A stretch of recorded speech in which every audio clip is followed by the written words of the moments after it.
নমস্কার বন্ধুরা, আপনাদের সবাইকে এসবি বিনামালির চ্যানেলে স্বাগত জানিয়ে শুরু করছি আজকের রেসিপি।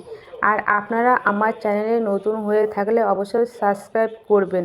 তাহলে চলুন শুরু করি। আজ আমি খই চিড়ের ঘোল করে দেখাবো। প্রথমে চিড়েটা জল দিয়ে ধুয়ে নিয়ে প্লেটে রেখে দেব।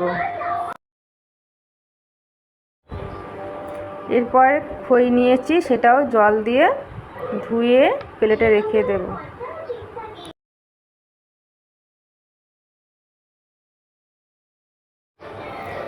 তারপরে একটা কলা নিয়েছি, খোসা ছাড়িয়ে নেব। তারপর 2 চামচ টক দই নিয়েছি।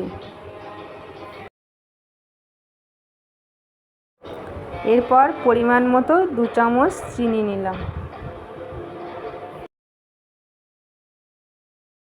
এরপর স্বাদ মতো লবণ নিলাম। এরপর ওপর থেকে 1 ফালি গন্ধরাজ লেবুর রস ছড়িয়ে দিলাম।